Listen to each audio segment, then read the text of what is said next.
بسم اللہ الرحمن الرحیم۔ محترم دوستو، محرم الحرام کا مہینہ بہت برکتوں اور رحمتوں والا ہے، اس لیے کہ اس میں صحابہ کرام کی شہادتیں ہوئی۔ پہلی محرم کو حضرت عمر رضی اللہ عنہ کی شہادت ہوئی، اور پھر 10 محرم کو حضرت حسین رضی اللہ عنہ کی شہادت ہوئی، اور اس کے خاندان کی شہادت ہوئی۔ تو یہ اس کی فضیلت جو ہے وہ اسلام سے پہلے کی ہے، اسلام سے بھی پہلے اس محرم الحرام کی فضیلت چلی آ رہی ہے، چونکہ 10 محرم کو روزہ رکھنا یا پھر 9 محرم کو روزہ رکھنا، اس کے بارے میں صحیح بخاری کی حدیث حضرت ابن عباس رضی اللہ عنہ سے مروی ہے کہ جناب رسول اللہ صلی اللہ علیہ وسلم مدینہ تشریف لائے تو یہود کو دیکھا کہ وہ اس دن روزہ رکھا کرتے ہیں۔ آپ صلی اللہ علیہ وسلم نے فرمایا کہ تم روزہ کیوں رکھتے ہو؟ کہنے لگے یہ بہت اچھا دن ہے، اس دن میں اللہ تعالیٰ نے بنی اسرائیل کو ان کے دشمن فرعون سے نجات دلائی، اس لیے موسیٰ علیہ السلام نے اس دن روزہ رکھا تھا۔ یہ سن کر آپ صلی اللہ علیہ وسلم نے ارشاد فرمایا تو ہم تو بنسبت تمہارے حضرت موسیٰ علیہ السلام کے موافقت کے زیادہ حقدار ہیں۔ پھر آپ نے بھی خود بھی روزہ رکھا اور صحابہ کرام کو بھی روزہ رکھنے کا حکم دیا۔ صحیح مسلم میں ابو ہریرہ رضی اللہ تعالیٰ عنہ سے روایت ہے کہ رمضان المبارک کے بعد افضل روزہ محرم کا ہے، اور فرض نماز کے بعد افضل نماز تہجد کی ہے۔ حضور صلی اللہ علیہ وسلم کی زندگی میں بھی عاشوراء کا دن آتا، آپ صلی اللہ علیہ وسلم روزہ رکھتے تھے۔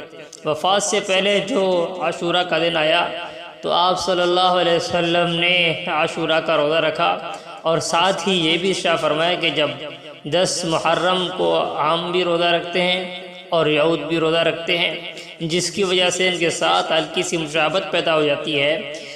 اس لیے اگر میں آئندہ سال زندہ رہا تو صرف عاشوراء کا روزہ نہیں رکھوں گا، بلکہ اس کے ساتھ ایک روزہ اور ملاؤں گا، 10 یا 11 محرم کا روزہ رکھوں گا، تاکہ یہودیوں کے ساتھ مشابہت ختم ہو جائے۔ لیکن اگلے سال عاشوراء کا دن آنے سے پہلے آپ صلی اللہ علیہ وسلم کا وصال ہو گیا، اور آپ کو اس پر عمل کرنے کا موقع نہیں ملا۔ لیکن چونکہ حضور صلی اللہ علیہ وسلم نے ارشاد فرمائی دیا تھا، اس لیے صحابہ کرام نے عاشوراء کے روزے میں اس بات کا اہتمام کیا، اور 9 محرم یا 11 محرم کا ایک روزہ اور ملا کر رکھا، اور اس کو مستحب قرار دیا، اور تنہا صرف عاشوراء کے روزے رکھنے کو حضور صلی اللہ علیہ وسلم کے اس ارشاد کی روشنی میں مکروہ اور تنزیہی اور خلاف اولیٰ قرار دیا، اس لیے کہ صرف 9 محرم کا روزہ رکھنا یہ یہود کے ساتھ مشابہت ہے، اس لیے اس کو صرف 9 کا یا صرف 10 کا روزہ رکھنا مکروہ ہے۔ 10 کے ساتھ 9 ملانا ہے، یا پھر 11ویں کا دن ملا کر 2 روزے رکھنے۔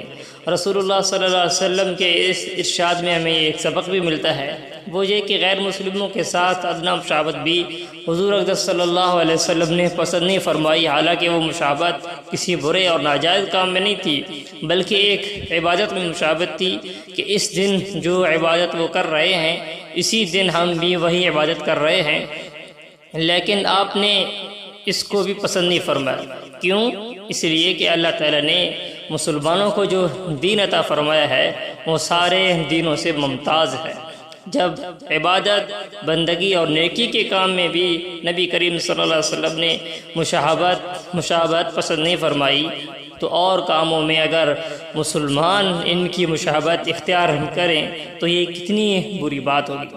اگر یہ مشابہت جان بوجھ کر اس مقصد سے اختیار کی جائے کہ اس میں کہ ان جیسا نظر آؤں، تو یہ بہت کبیرہ گناہ ہے کہ جیسے ان کا اٹھنا بیٹھنا ہو، سارا لباس، طور طریقہ، شکل غیروں کی ہو تو اسی طرح ہماری ہو، تو یہ بہت بڑا گناہ کا عمل ہے۔